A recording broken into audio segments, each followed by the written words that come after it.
What is up, everybody? This is Corey James of Carbonstone, and you are listening to Beyond the Breakdown with Six Scars.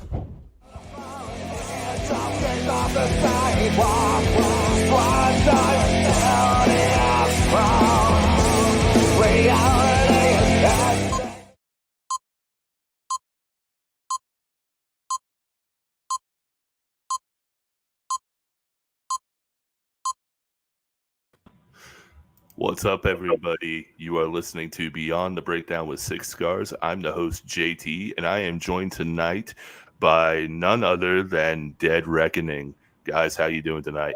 What's up? Wow. What is up? Thank you so much for doing this. Like I said before, it means the world to me. So, I mean, we're just going to hit the ground running, man. And firstly, I want to ask you guys how you came about the name Dead Reckoning. Shit.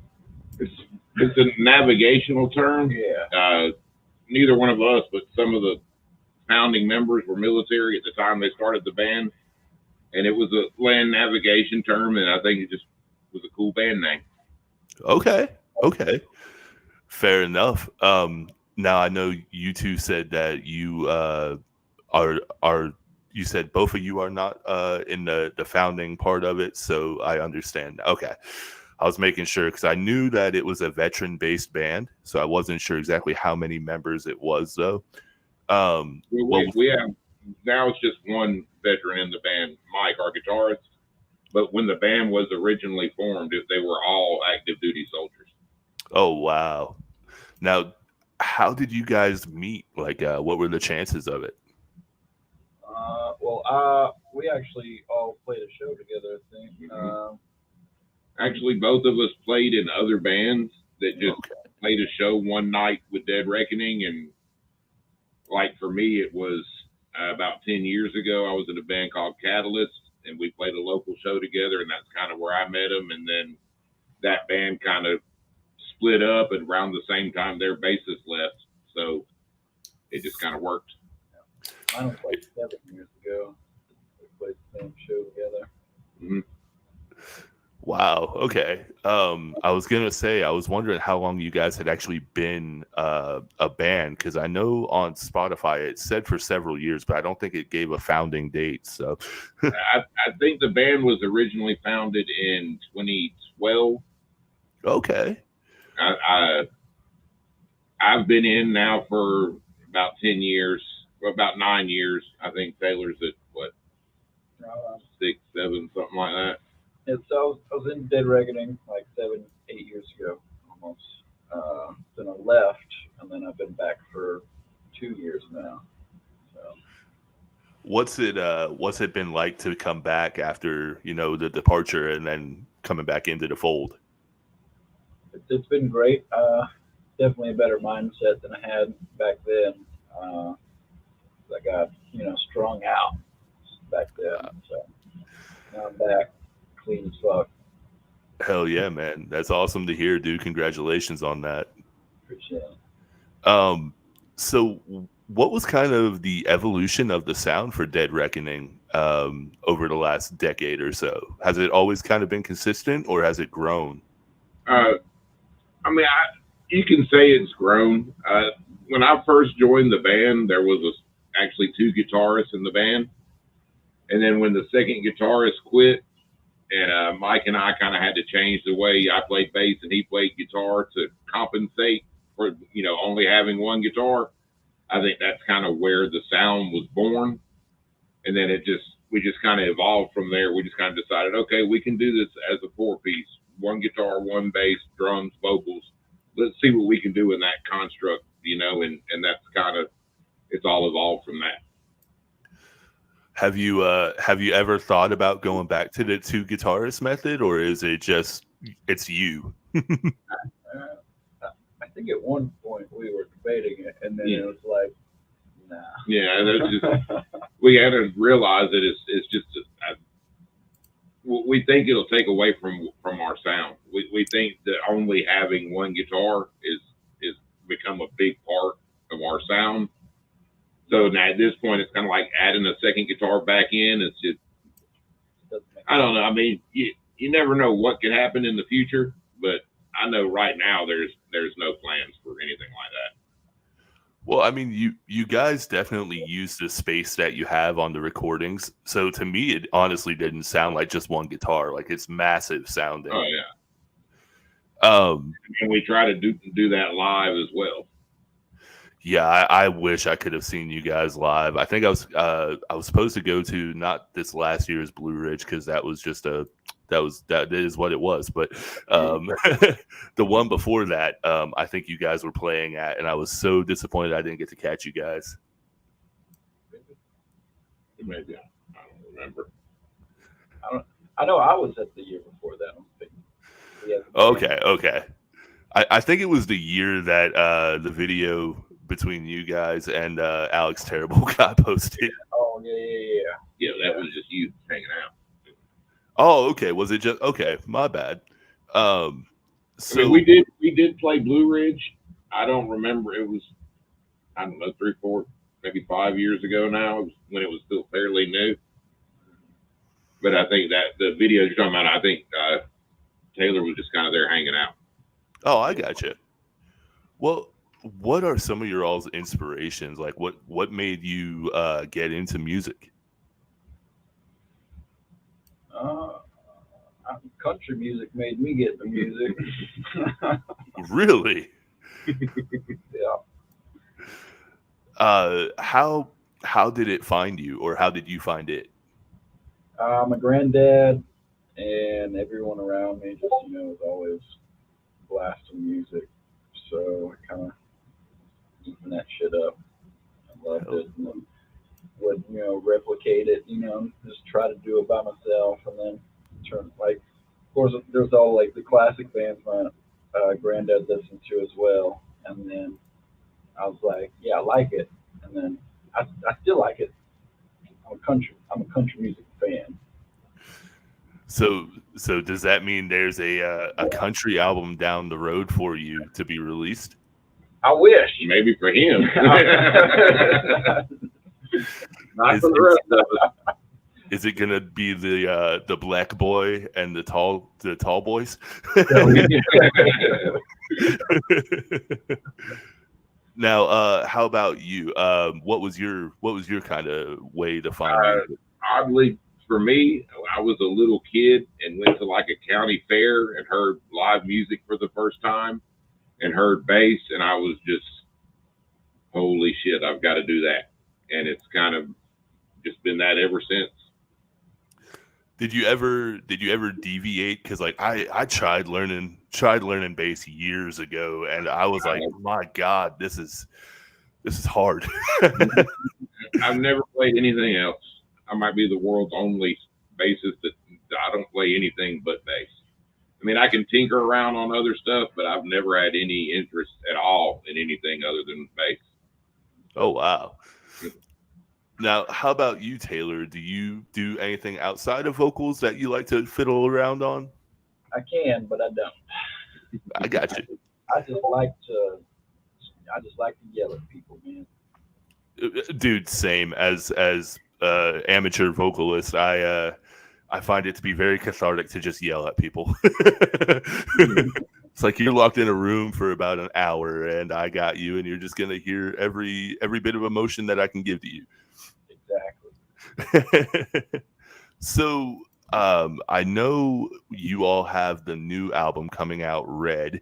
It is your second full-length album.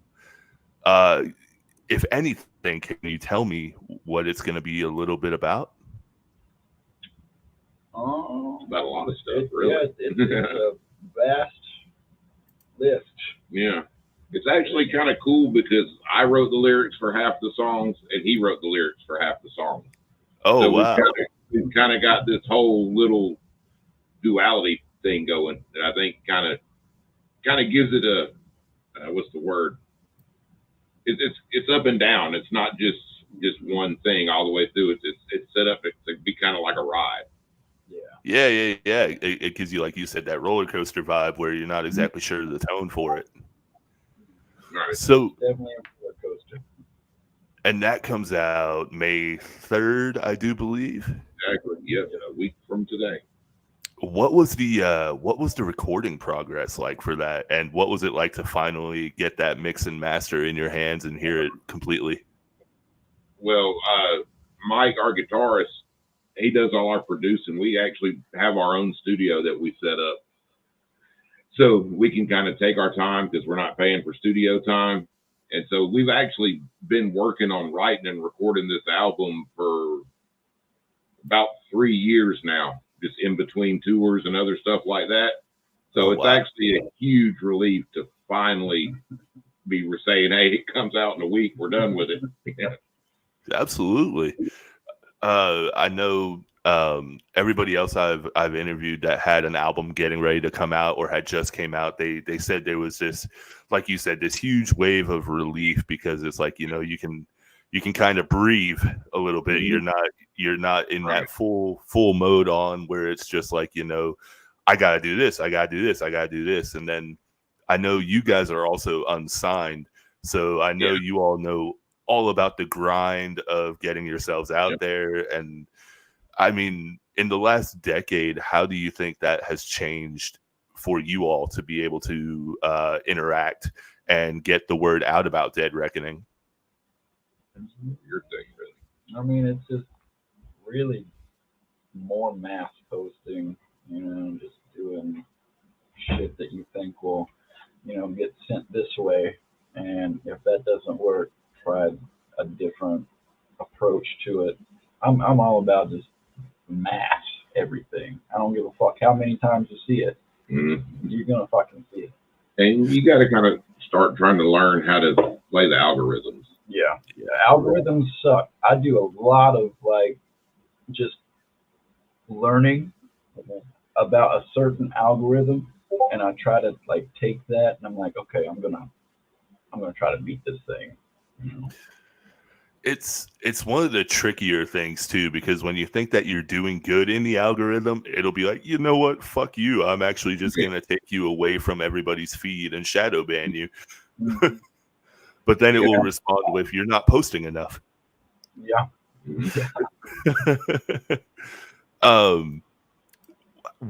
What was it like to do Rise of the Fallen? That was your first full-length studio album.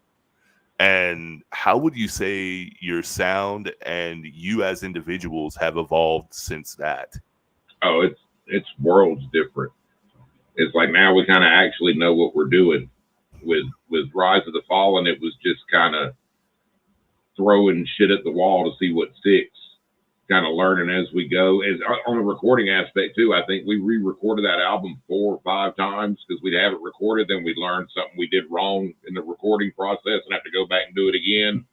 Then another, you know, so it was a huge learning experience. So I think now we can approach things from a much more knowledgeable standpoint. We're not stabbing in the dark anymore. We can actually make a plan and go with it. Absolutely. Now, for both of you, what was your favorite track off of that album? Rise. Mine is probably Decimation or SDF. And mine's always been The Cage. The Cage? Oh, yeah. Man. Something about writing that was it was just cathartic for me for some reason. It was just something about it. It was almost therapeutic.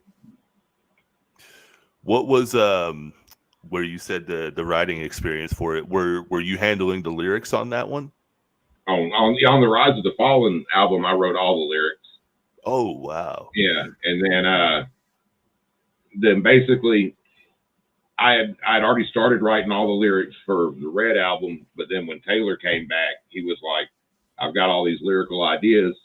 So I was like, "Well, I've already written half the album, so here you go. You write the other half." And that's kind of how that all came about.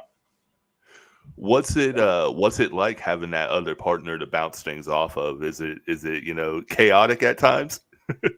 I don't think so. Chaotic. Yeah. It's kind of like we like each other's writing. Mm-hmm. You know? Like both of our ideas form into one of them. Yeah, it flows pretty smoothly. Yeah. Like, there's not a lot of arguments or disagreements or anything like that. It's just we give each other notes, and of course he's gonna, he's the one singing it. So whatever I write, he's gonna have, different things he wants to do.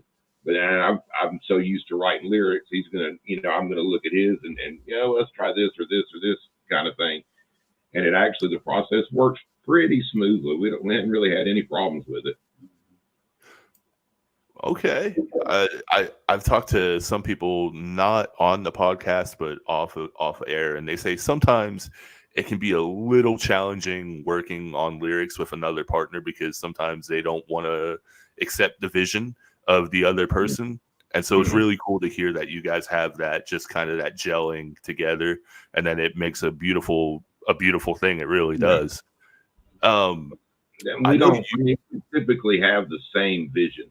It's we might disagree certain, details of how to say it or how to get there, but I don't think we've ever had a different vision of what we were looking for in the final product.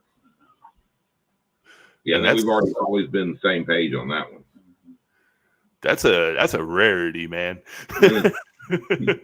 I've done a lot of collaborations, and sometimes it's not always the artistic vision that you end up envisioning it being, but once it gets there, it's very cathartic to hear and to see. I know you guys have toured, massively. So this next question is going to be kind of just narrowed down to like the most recent part of touring, but what has some of the highlights of the tours been as of late? Well, I mean, for me, getting to play at the Whiskey in Hollywood, that was kind of a check off. That we're the same on that one because there's so much history in that venue. Like, it was just the nostalgia of being there. Oh man, yeah, I could only imagine what it was like to get to be there and play. There's, like you said, there's so much history there, and then getting to etch your name into that history book, man. Yeah, that's pretty wild. That's pretty wild. Yeah, absolutely. What have some of the the challenges of touring been? Maybe not right now, but just over the years in general. What have some of the challenges been? the van breaking down. Yeah. Oh man. I mean, really, most of our challenges have just come with vehicle issues and having to figure out a way to get the thing back on the road. That's really been about the only major difficulties. I mean, you got stuff like, people don't want to pay you what they agreed to pay you. And you got all that kind of little shit that you're always going to have to deal with. But, and I guess for me, it would be like the change from like having my diet at home and then having to switch my diet on the road. That part sucks. Are you a little bit more on the healthier side at home? Yeah. So at home, I eat like a fuck ton. The road, I can't do that, or I'll throw up on stage, man. I completely get that. I know some other people I've talked to, they've said that, like you said, if you eat too much, you'll throw up on stage. But then, like, it also, depending on what you eat, can constrict your vocals. Yeah, so got to cut out a lot of dairy when we go on tour. Got to, protect my vocals a little better while we're on tour. Well, while we're on the topic of vocals, what is it like, putting your vocals to the test as much as you do? Like, is there ever that wear and tear that you feel on it, or? Like sometimes I'll be like, okay, I'm not gonna go like as loud tonight, or I'm not gonna go as crazy tonight. But it's never like I can't do this because I'm hurting. I pride myself in taking so much care of my voice that I can do this every night, no problem. Dude, that's like, that's insane, man. Because like I said, I'm an amateur over here, but it's just like knowing that people do what you do every day, day in and day out, and like no issue whatsoever, it amazes me. So it's like, I know it's a science. It really is, of how to take care of it. So like, forgive me. The only time like I'll have like a real issue is if like we play a place that allows smoking inside the venue. That fucks me up for like a solid minute, bro. Well, yeah, it's like that. The shift in the atmosphere, it doesn't register with the vocals at first, and like you said, man, it can fuck you up, and it can almost ruin your night if you're not careful. Yeah, that's why I make sure, like, most of the time I have like my vocal inhaler. So I'll do like 15-minute sessions, like in the back, before a show, after a show, just depends on like when I feel like I need it. So I know your all stage presence is massive, and there is, this undeniable energy. And what is it like for you all when you take the stage? Like what's going through your heads? Calm down. I get a lot of anxiety before I even get on the stage. So I don't know, I have like a social anxiety thing. But as soon as I run up onto the stage, it all goes away. Like once the show starts, it's on, and it's a high that you can't match. I think for me, I get the adrenaline gets pumping so hard, so quick. The second we get going, that it's like I've got to. Okay, calm down. We got to do this for an hour. Breathe. Pace yourself. I'd say it's very easy to get, full on and then gas yourself out within a few songs if you're not careful because of the adrenaline. Many times. Now, I know you had just made mention of anxiety, and if it's okay with you, I'll take it to just a little serious of a tone, because that is kind of what the podcast is about. But dealing with anxieties, and then not only being in a band, but being a national touring band, what has that been like for both of you all? Shit. I think we're lucky. Yeah. Because we're like a family. Kind of everybody in the band, we've all kind of got our own little shit, but we're all accepting of each other's shit.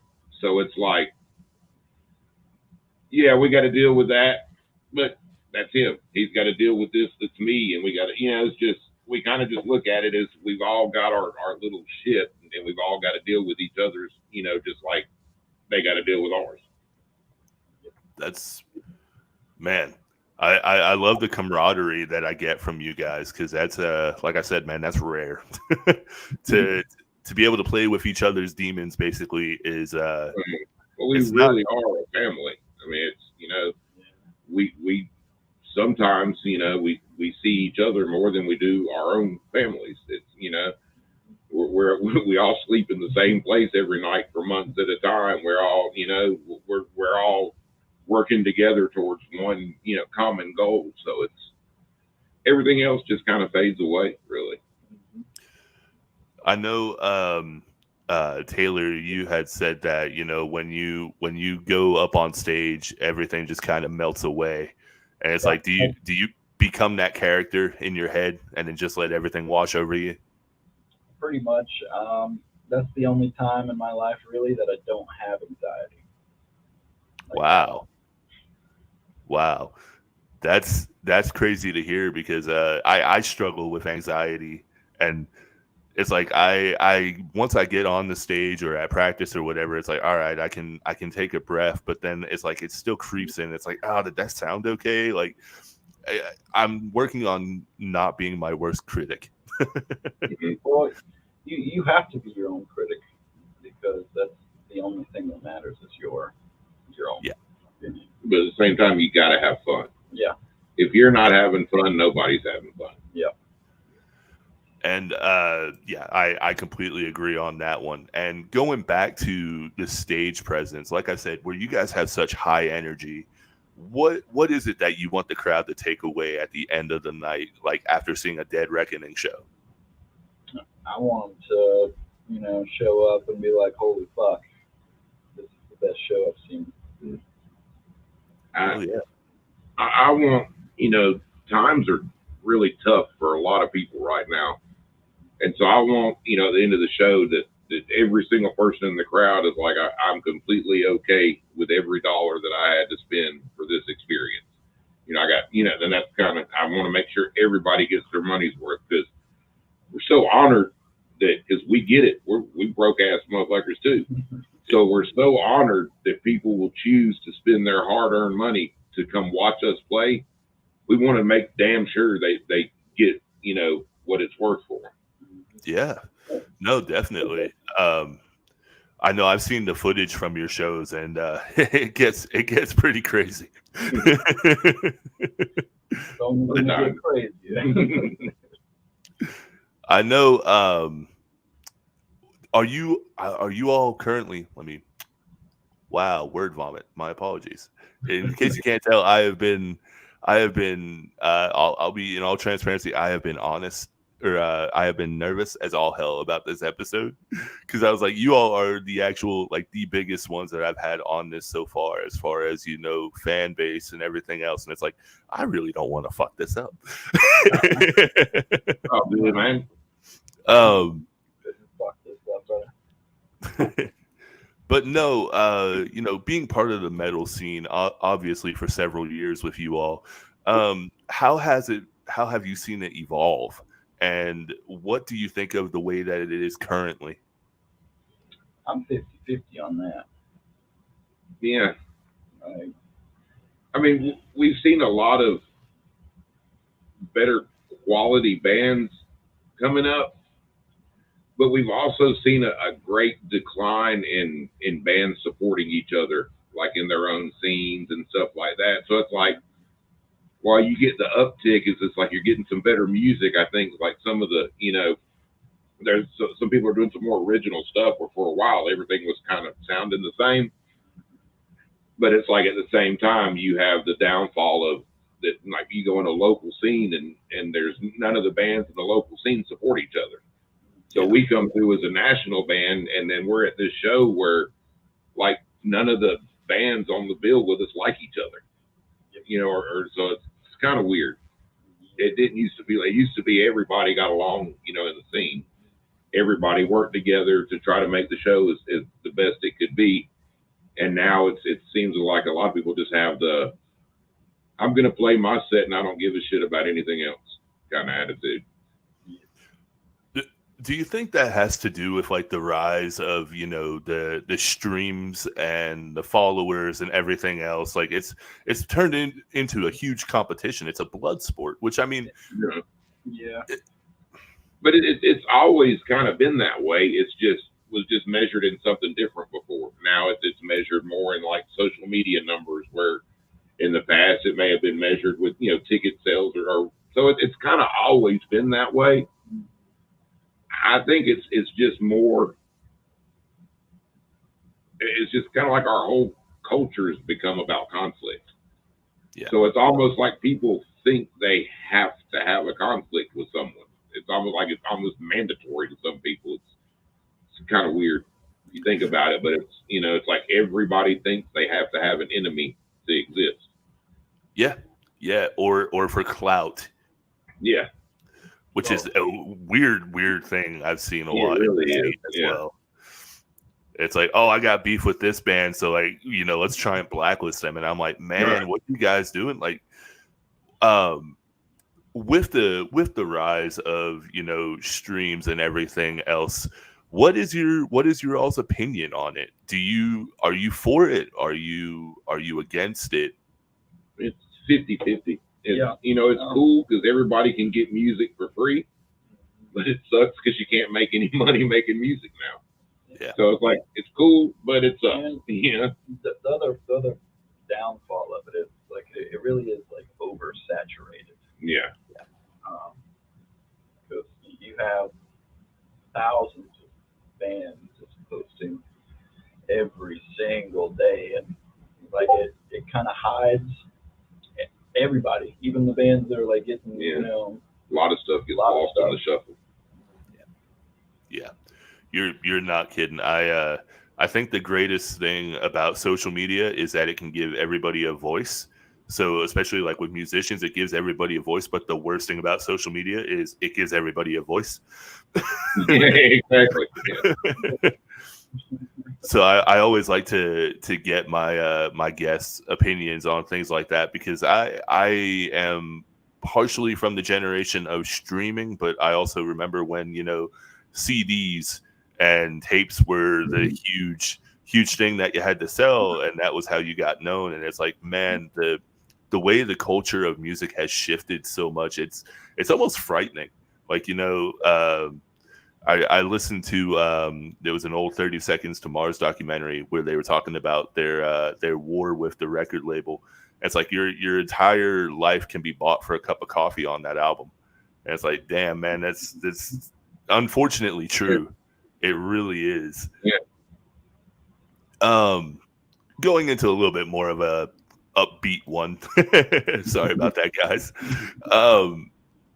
How important is it for your sake and as the band to have that engagement with the fans and the interaction that you all have? Crucial. Yeah.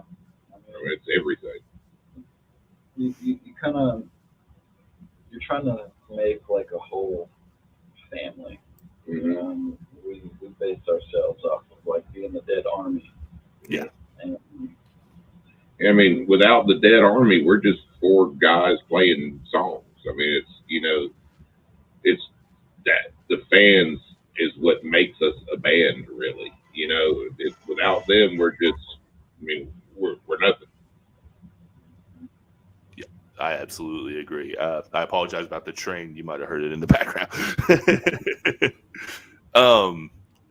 So I know we are also coming up on, I believe, is it the Total Death Fest that you guys are playing? Is that May the 10th, if I remember correctly? The third. The third. The third. Same day the album release. Yeah. Oh, damn. Okay. Yeah, we're kind of using it as like a kind of a release party. Are you guys excited for it? Oh yeah. Oh yeah. Yeah. I am ready to be back on stage. Definitely. Now, how long has it been since your all's last show? October. No. Yeah.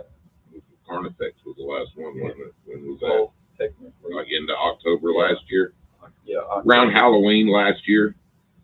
No shit, really? Yeah, It's been that long? we had to shut it all down so we could get the album finished. There was just no way we were ever going to get the album finished and recorded and out if we didn't.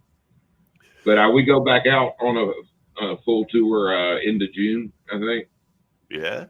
So we'll be out for an extended period come the end of June. Now, if I remember correctly, the tour you guys had last from October and before, that was a pretty extensive one too, wasn't it? Yeah, 120 days. Damn. Yep. So you have the album release and that same show coming up. Man, how many of the new songs are you guys gonna play? A good bit of them. I want to say 6 or 7 of them, somewhere in that range. That's gonna be awesome. And speaking of new songs, I want to ask you guys, what was the thought process behind Break Me? So I wrote it about my dad. He's a piece of shit.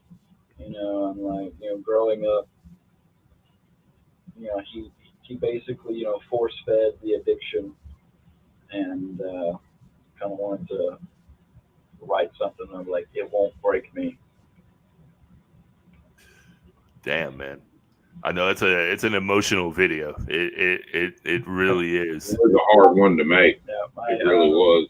My actual son played as a young version of me in the video. Oh wow. Yeah. Okay. So just I got to ask you, what was it like to see that? Like, I try, I've always tried to, hold back those emotions in public settings, but it was rough. yeah. And Another little factoid about us is almost every one of our videos has got some of our kids in it somewhere. Oh wow! Yeah, like every one of them has got. I think except for maybe the very first one, all the rest of them have. If it's not our whole family's walking down the street, or so it's just all of our kids are in our videos. That's awesome, dude. You're not kidding about being an entire family, you know? Yeah. So I know, you know, what has it been for your all's personal journey to get to where you are at now? Did you all ever see it going this way? It was more of a clinging to type of faith, I guess. I think so. Yeah. Not like a religious faith, but like faith in all of us. Like we're gonna see it through, and if we don't, oh well. Yeah. I get that. Yeah. I know for me, music has truly been a lifesaver at times, because it's like, you know, there's times when I felt like I just wouldn't be able to really find my way in this world. And it's like, you know, music was there for me when nobody else was. And so because of that, I decided to devote my life to it, basically. And I feel like you all are kind of in that same boat. Mm-hmm. With that being said, you know, if you could talk to the younger version of yourself right now from where you are currently, what would you say to him? I think I said something on this on another interview of the same question. I would tell myself to do it exactly how you did it. Really? Don't change it. I think I just tell myself, don't give up. You know, it's going to get really bleak, you know, here and there, but eventually we'll get out of it.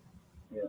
Now, I would, slip myself the winning lottery numbers, but I would say don't like change anything else.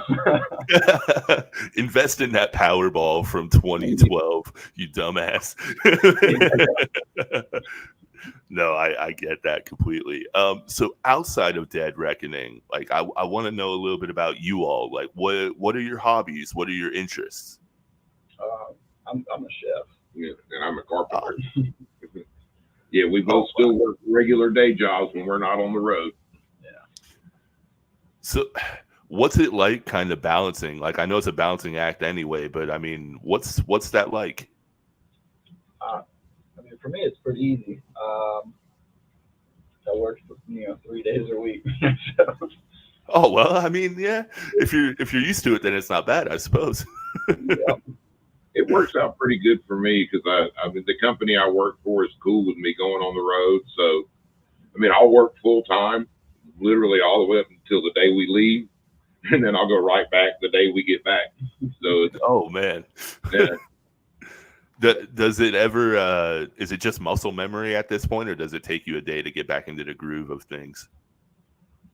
Nah, for the carpentry stuff, it's just I don't have to think too much about it anymore. I've been doing it for so long that it's just okay. I'm going to cut this and nail it over there now. Okay, I'm going to cut this food and place it on the dish. So, aside from what you all do professionally, like what's your downtime look like? Like, is it just always the band, or is it movies? Is it listening to other music? These last few weeks, it's been all band just to get the album done. But I don't know. Aside from the band, I'm either sitting right here playing video games or I'm watching Marvel movies. You just spoke my language right there with those two things, man. I'm a diehard Marvel fan and also diehard video game fan. So what are you playing currently? Right now I've been going back on, the Fallout series and stuff like that because the TV series dropped. So I've been playing a lot of the old ones again. I think my favorite was probably New Vegas, man. Yeah. That is the best one as of options to really play it out. Yeah. Fallout 4, best graphics. Oh yeah. And we don't really talk about 76. No. I'm guessing it is Danny D from your Dead Reckoning page. He says, I'm playing Grounded. That's actually probably Mike, Yep. our guitarist. Oh, okay. Yep. It's always cool getting to know the people behind the music. I always like to ask them what their interests and things are, and it's, I know we're coming up on, I think, close to 50 minutes, so I'll only take a few more minutes of your time. But tell everybody where they can find you at. Shit. Everywhere. Spotify, iTunes, every major platform. Yeah, we're on Facebook, we are there. Instagram, Twitter, or X, I guess it is now. We don't really use Twitter anymore, I guess. Okay. I don't know. But you can still find us there. Yeah, we're still there. If you use Twitter, And the music's on all streaming platforms. Whatever you use, it's on there. And also there is a current pre-order for the album on your all's official Bandcamp, which I will put in the comments after this stream goes off air. And I think that is available until the 3rd. And then if I remember correctly, each one was getting signed and numbered? Yeah, I think each pre-order is going to be signed and numbered. Yeah. Damn, you all are going to be busy.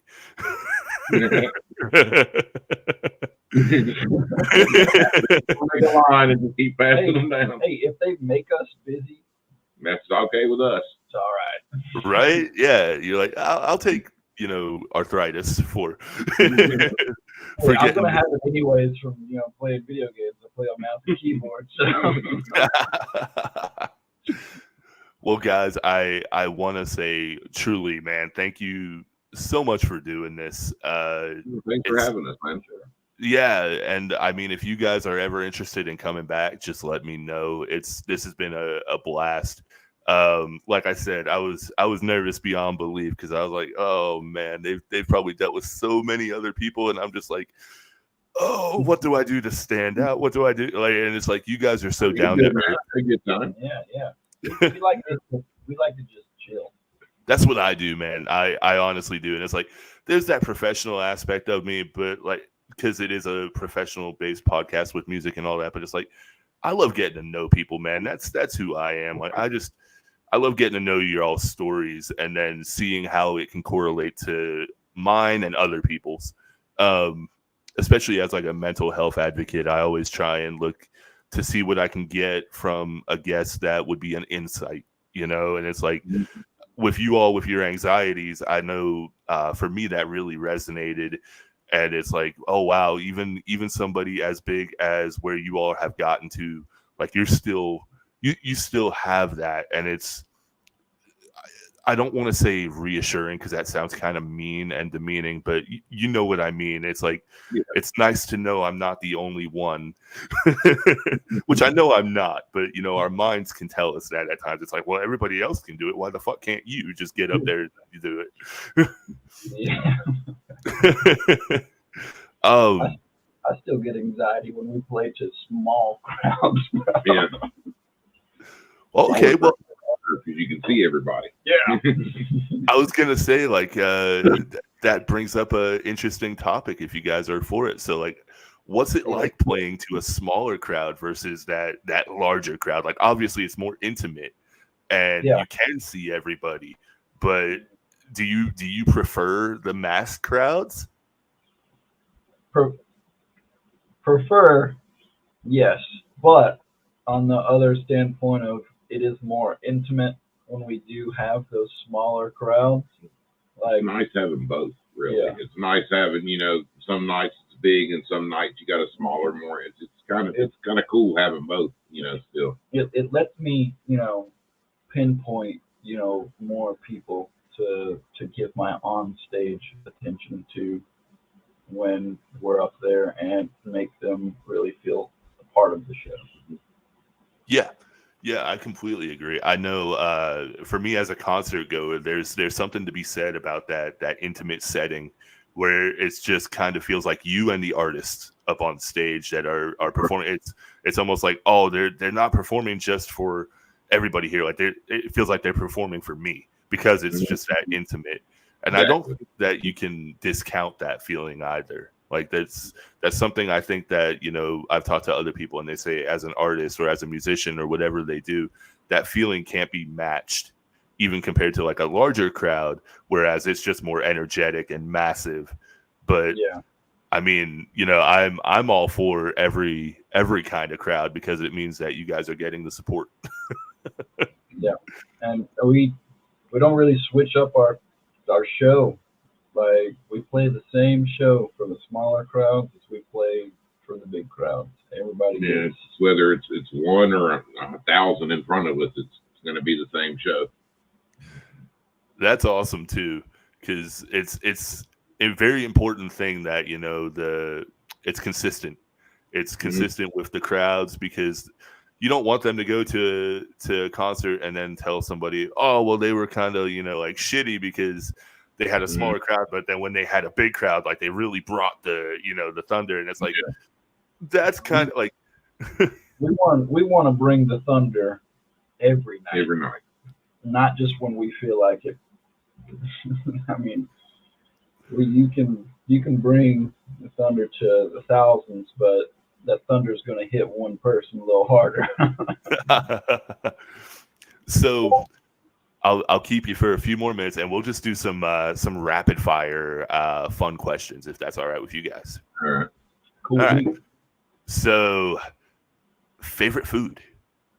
Hot dogs. Steak.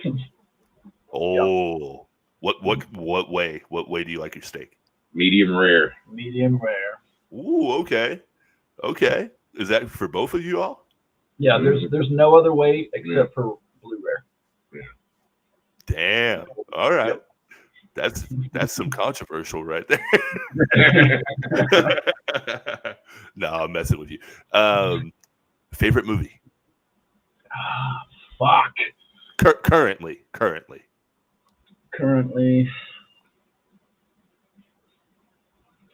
Thor Ragnarok. Yes. I don't even remember the last time I watched a movie. Oh, wow. It was 1980. I'll go with my go-to. My favorite movie since I was a kid has always been Goonies. So I guess I'll stick with that one. I don't really watch movies. I don't have the attention span for movies. Yeah.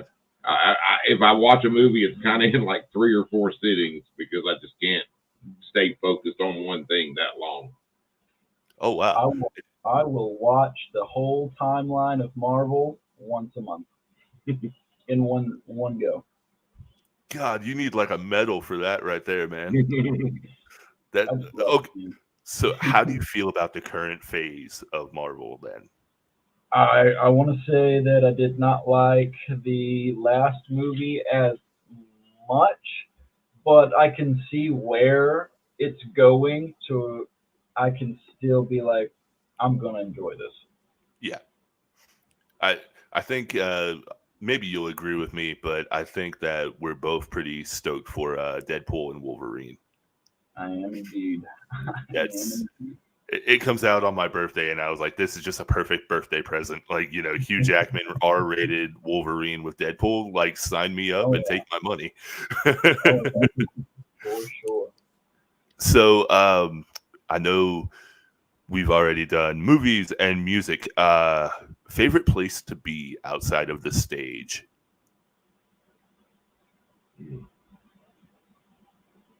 Honestly, I'd rather be up in the mountains in a cabin. Yeah, I was thinking somewhere in the middle of nowhere. Yeah. In the woods. It's Off just the grid. comfortable to go outside in the morning and enjoy a nice cup of coffee. Feel nature. Yep. Mm-hmm. All right. Well, one last question, and that is, if you guys could create your own super band, who would it be? Super band, huh? You got, like, let's say, including you, 4 members. Fuck. It would be that super if we were in it. Yeah. Oh, hey now. Whoa. I think you got to go with Corey Taylor on vocals. Yeah. Because he's going to have the range to do anything you might possibly want to do. Oh, yeah.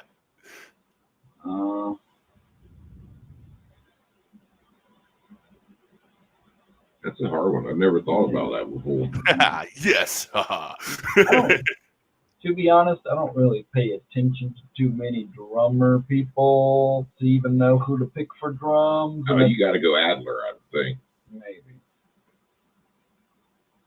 Yeah, I can't think of a better one than Adler. I mean, I pretty much pay attention to vocalists, and if it's not a vocalist, then I'll pay attention to country music. And super band, it's just going to be singers, man. You're going to have an acapella super band? An acapella super band, man. Well, okay. So as we're wrapping up, I just want to say thank you again, guys. This has been so much fun. I truly can't wait to see what is next for you guys. You have the Total Death Fest, and then you are ramping up for another tour, along with the album release on May 3rd that everybody will be able to pre-order currently, and it is also going to be available worldwide on all the streaming platforms. Worldwide. And worldwide. Prestige worldwide, wide. Don't get me started on that, man. We'll be here for another hour just quoting it. But no, thank you so much for this, and thank you for going beyond the breakdown with Six Scars tonight. How you guys feeling? Amazing. Feeling great. Hell yeah, dude. Well, guys, I will let you go. Thank you so much for your time, and you all have thank you, truly. You all have a wonderful night, and I will catch you on the next one, hopefully. Hell yeah, man. Rock on, guys. See you. See ya. Wow. What can I say? That was Dead Reckoning. I was nervous as all hell with that one. Not even gonna lie. That was really cool because I got to pick the brain of Taylor, and I got to experience what it would be like to not only be a vocalist, but to have that touring band aspect. And it was just so cool to actually get to talk to both of them about their journeys and how everything has really just lined up for them, and how they wouldn't change anything about their journey so far. As we wrap this up, I did want to make mention, you can now contribute to the BTB pod with the Cash App. The Cash App is JT Christine, and every contribution, $15 or over, gets you a free Six Scars CD. If you want it signed, well, you can give me a little bit of time because these things are shipped out. I don't have them on hand, but everything $15 or over gets you a free Six Scars CD. You can follow the BTB podcast at linktr.ee/BTB pod 6 scars. And then you can now find me on Twitch. This was the very first stream that you can catch live on Twitch right now at twitch.tv/BTB pod.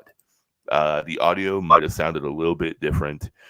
We've had some interesting weather over here tonight, and it's been a little hectic, but I want to say thank you for going beyond the breakdown with Six Scars. I'm JT, and I cannot wait to catch you all on the next one. Be kind to yourselves. Be kind to others. See ya.